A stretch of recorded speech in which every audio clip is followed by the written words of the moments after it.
ନମସ୍କାର ସାଙ୍ଗମାନେ, ଜୟ ଜଗନ୍ନାଥ। ଆଜି ଆସନ୍ତୁ ଜାଣିବା ପୂର୍ବପୁରୁଷମାନେ କହିଯାଇଥିବା ବହୁତ ଜରୁରୀ କଥା। ନମ୍ବର 1, ଆପଣ ଘରେ ନିୟମିତ ରୂପରେ ମୁଗ ଡାଲି ନିହାତି ଭାବରେ ସେବନ କରନ୍ତୁ, କାରଣ ମୁଗ ଡାଲିରୁ ପ୍ରଚୁର ମାତ୍ରାରେ ପ୍ରୋଟିନ୍ ମିଳିଥାଏ, ଯାହାଫଳରେ ଆପଣଙ୍କୁ ବା ଆପଣଙ୍କ ପରିବାର ସଦସ୍ୟଙ୍କୁ କେବେ ବି ପ୍ରୋଟିନ୍ର ଅଭାବ ହେବ ନାହିଁ। ନମ୍ବର 2, ଯଦି ଆପଣ ଘରେ ନିଜେ କି ନିଜ ଛୁଆମାନଙ୍କୁ ଚକୁଳି ସହିତ ଚିନି ଦେଉଛନ୍ତି ଖାଇବା ପାଇଁ, ତାହେଲେ ଏମିତି କରନ୍ତୁ ନାହିଁ। ଆପଣ ଚିନି ବଦଳରେ ଗୁଡ଼ ଦିଅନ୍ତୁ ଖାଇବା ପାଇଁ, ଯାହାକି ପାଟିକୁ ସ୍ୱାଦିଷ୍ଟ ଲାଗିଥାଏ ଏବଂ ତା ସହିତ ଏହା ଶରୀର ପାଇଁ ବହୁତ ଲାଭଦାୟକ ହୋଇଥାଏ। ନମ୍ବର 3, ପ୍ରତିଦିନ 2ରୁ 4ଟି ତୁଳସୀ ପତ୍ର ସେବନ କରନ୍ତୁ, ଯାହାଫଳରେ ଆପଣଙ୍କୁ ଥଣ୍ଡା, କାଶ ଓ ସର୍ଦ୍ଦି ଆଦି ହେବ ନାହିଁ। ନମ୍ବର 4, ରାତ୍ରି ସମୟରେ ଭୋଜନ କରିସାରିବା ପରେ 500 ଷ୍ଟେପ ନିହାତି ଭାବରେ ପାଦରେ ଚାଲନ୍ତୁ। ଏମିତି କରିବା ଦ୍ୱାରା ଶରୀରରେ ଚର୍ବି ଜମିକି ରହିନଥାଏ ବା ଲାଗିନଥାଏ ଏବଂ ତା ସହିତ ଭଲ ନିଦ ବି ହୋଇଥାଏ। ନମ୍ବର 5, ସ୍ୱାମୀ ସ୍ତ୍ରୀ ଶାରୀରିକ ସମ୍ପର୍କ ରଖିସାରିବା ପରେ କେବେ ବି ନ ଗାଧୋଇକି ରୋଷେଇ ଘରକୁ ଯିବେ ନାହିଁ। ତା ସହିତ ନିଜ ପର୍ସ, ଆଲମାରି କିମ୍ବା ଯେଉଁଠି ଟଙ୍କା ରଖୁଛନ୍ତି ସେହି ସ୍ଥାନ ଆଦିକୁ ଛୁଇଁବେ ନାହିଁ ଏବଂ ଠାକୁରଙ୍କୁ ଛୁଇଁବେ ନାହିଁ କି ଠାକୁରଙ୍କ ଜିନିଷ ଆଦିକୁ ଛୁଇଁବେ ନାହିଁ। ଏହାଦ୍ୱାରା ଘରକୁ ଆର୍ଥିକ କ୍ଷତି ହୋଇଥାଏ, ମାନିଲେ ବହୁତ ମଙ୍ଗଳ ହୋଇଥାଏ।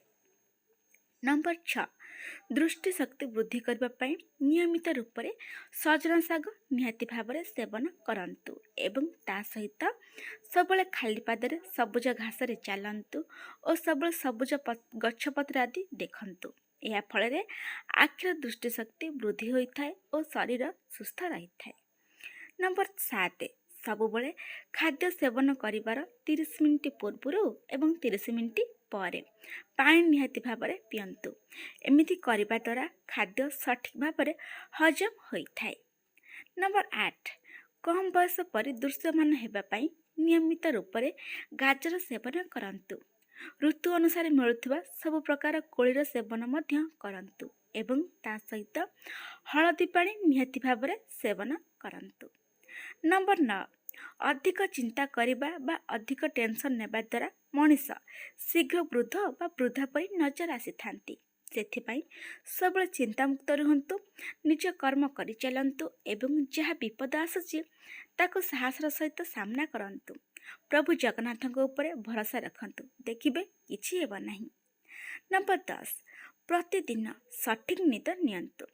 ସବୁ ମଣିଷଙ୍କୁ ଗୋଟେ ଦିନରେ 7ରୁ 8 ଘଣ୍ଟା ନିଦ ନିହାତି ନେବା ଜରୁରୀ, ଯାହାଫଳରେ ଶରୀର ସୁସ୍ଥ ରହିଥାଏ। ନମ୍ବର 11, ମନେ ରଖନ୍ତୁ, ଖାଦ୍ୟ ସେବନ କରିବା ସମୟରେ ଖାଦ୍ୟକୁ ସର୍ବଦା ଭଲରେ ଚୋବାଇ ଚୋବାଇ ସେବନ କରନ୍ତୁ, ଯାହାଫଳରେ ଖାଦ୍ୟ ସଠିକ୍ ରୂପରେ ହଜମ ହୋଇଥାଏ। ନମ୍ବର 12, ଯଦି ଆପଣ ପ୍ରତିଦିନ 2ରୁ 4ଟି ଲିମ୍ବପତ୍ର ସେବନ କରନ୍ତି, ତାହେଲେ ଆପଣଙ୍କୁ ଡାଇବେଟିସ୍ ପରି ବେମାରୀ ହୋଇନଥାଏ ଏବଂ ତା ସହିତ ଚର୍ମ ରୋଗ ମଧ୍ୟ ହୋଇନଥାଏ। ନମ୍ବର 13, ଆପଣ ଯଦି କଳସ ପାଣିକୁ ଦୁବରେ ଗୃହରେ ସବୁଆଡ଼େ ଛିଞ୍ଚନ୍ତି, ଏହାଦ୍ୱାରା ଆପଣଙ୍କ ଛୋଟ ଛୁଆମାନଙ୍କର ବୁଦ୍ଧି ବିକାଶ ହୋଇଥାଏ। ନମ୍ବର 14, ଛୋଟ ପିଲା ଯଦି ବାରମ୍ବାର ଚମକୁଥାଏ, ତେବେ ଆପଣ ଗାଈର ଲାଞ୍ଜରେ ଛୁଆକୁ ଟିକେ ଝାଡ଼ି ଦିଅନ୍ତୁ।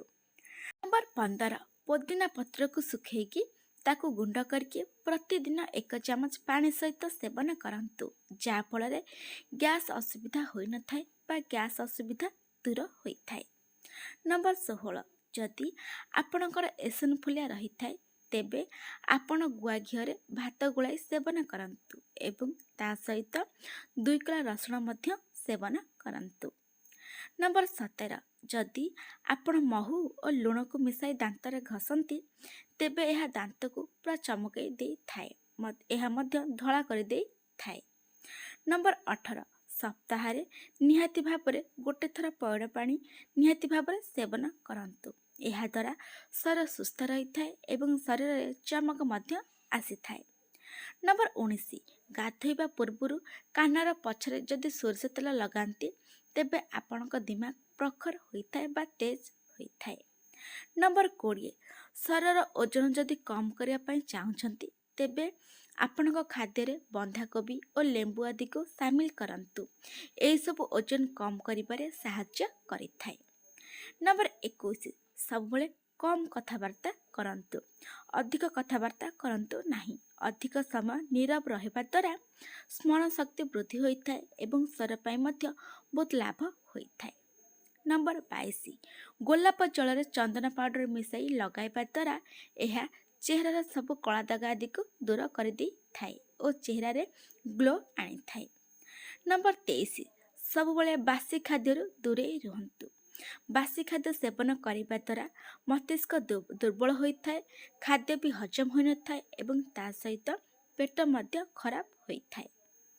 ନମ୍ବର 24 ଶୀତଦିନ ରାତିରେ ଶୋଇବା ପୂର୍ବରୁ ଆଲୋଭେରା ଜେଲ୍ ଲଗେଇକି ଶୁଅନ୍ତୁ। ଏହାଦ୍ୱାରା ଚେହେରାର ଶୁଖିଲାପଣ ଦୂର ହୋଇଥାଏ ଏବଂ ଚେହେରା ମଧ୍ୟ ଚମକିଥାଏ। ନମ୍ବର 25 ଯଦି ଆପଣଙ୍କ ଶରୀରରେ ଏଲର୍ଜି ଥାଏ ତେବେ ଆପଣ ଲୁଣି ଖାଦ୍ୟରୁ ଦୂରେଇ ରୁହନ୍ତୁ, କାରଣ ଲୁଣି ଖାଦ୍ୟ ସେବନ କରିବା ଦ୍ୱାରା ଅଧିକ ଏଲର୍ଜି ହୋଇଥାଏ। ନମ୍ବର 26 ଆପଣ ଯଦି କୁଆଡ଼େ ବାହାରକୁ ଚାଲିବାକୁ ଯାଇପାରୁନାହାନ୍ତି ତେବେ ଆପଣ ଘରେ ମଧ୍ୟ ଯୋଗ କିମ୍ବା ଏକ୍ସରସାଇଜ କରିପାରିବେ, ଯାହାଫଳରେ ଆପଣ ପୁରା ଫିଟ୍ ରହିପାରିବେ। ନମ୍ବର 27 ଖାଦ୍ୟ ସେବନ କରିସାରିବା ପରେ ଆପଣ ଆଇନା ଆଗରେ ଛିଡ଼ା ହୋଇକି କିଛି ସମୟ ପାଇଁ ହସନ୍ତୁ, ଯାହାଫଳରେ ଖାଦ୍ୟ ଭଲରେ ହଜମ ହୋଇଯାଇଥାଏ। ନମ୍ବର 28 ଯଦି ଆପଣ ପ୍ରତିଦିନ ନିୟମିତ ରୂପରେ ରାତ୍ରି ସମୟରେ ଗାଈ କ୍ଷୀର ସେବନ କରନ୍ତି, ଏହା ଆପଣଙ୍କ ହାଡ଼ ଗୋଡ଼ ମଜବୁତ କରି ରଖିଥାଏ, ତା ସହିତ ଆପଣଙ୍କ ଚେହେରାରେ ଗ୍ଲୋ ମଧ୍ୟ ଆସିଥାଏ। ନମ୍ବର 29 ସବୁବେଳେ ମନେ ରଖନ୍ତୁ ରାତ୍ରି ଭୋଜନ କମ୍ ଖାଦ୍ୟ ସେବନ କରିବା ପାଇଁ ଏବଂ ରୁଟି ଆଦି ସେବନ କରିବା ପାଇଁ। ଏମିତି କରିବା ଦ୍ୱାରା ଆପଣଙ୍କ ଶରୀର ମୋଟାପା ହୋଇନଥାଏ। ନମ୍ବର 30 ମେକଅପ୍ ହେବା ପୂର୍ବରୁ ଚେହେରାରେ ଆଲୋଭେରା ଜେଲ୍ ଲଗାନ୍ତୁ ଏବଂ ଯେତେବେଳେ ଚେହେରାରୁ ମେକଅପ୍ ଛଡ଼ାଇବେ ସେତେବେଳେ ଚେହେରାରେ କଞ୍ଚା କ୍ଷୀର ବ୍ୟବହାର କରନ୍ତୁ। ନମ୍ବର 31 ଉଷୁମ କ୍ଷୀର ସହିତ ଜିଲାପି ସେବନ କରିବା ଦ୍ୱାରା ଥଣ୍ଡା, ଆଣ୍ଠୁଗଣ୍ଠି ବିନ୍ଧା ଏବଂ ପେଟ ଯନ୍ତ୍ରଣା ଆଦି ଭଲ ହୋଇଯାଇଥାଏ। ନମ୍ବର 32 ଯଦି ଆପଣ କେଶକୁ ବଢ଼ାଇବା ପାଇଁ ଚାହୁଁଛନ୍ତି ତେବେ ଆପଣ ପ୍ରତିଦିନ ଶାଗ ସେବନ ନିହାତି ଭାବରେ କରନ୍ତୁ, କାରଣ ଶାଗ କେଶକୁ କଳା, ଘନ ଓ ବଢ଼ାଇବାରେ ସାହାଯ୍ୟ କରିଥାଏ। ନମ୍ବର 33 ଯେଉଁମାନଙ୍କୁ ଗାଈ କ୍ଷୀର ସେବନ କରିବା ପାଇଁ ଭଲ ଲାଗିନଥାଏ ସେମାନେ ବନ୍ଧାକୋବି ଓ ସୋୟାବିନ୍ ନିହାତି ଭାବରେ ସେବନ କରନ୍ତୁ।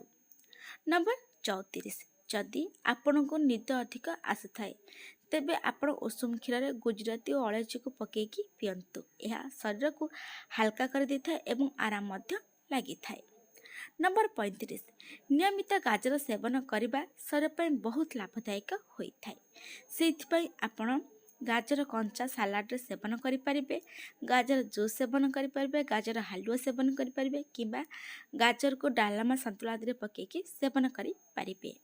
ଏମିତି ନୂଆ ନୂଆ ଭିଡ଼ିଓ ଦେଖିବା ପାଇଁ ଚ୍ୟାନେଲକୁ ସବସ୍କ୍ରାଇବ୍ କରିଦିଅନ୍ତୁ ଏବଂ ଲାଇକ୍ କମେଣ୍ଟ ସେୟାର ମଧ୍ୟ କରନ୍ତୁ। ସମ୍ପୂର୍ଣ୍ଣ ଭିଡ଼ିଓ ଦେଖିଥିବାରୁ ଆପଣଙ୍କୁ ବହୁତ ବହୁତ ଧନ୍ୟବାଦ।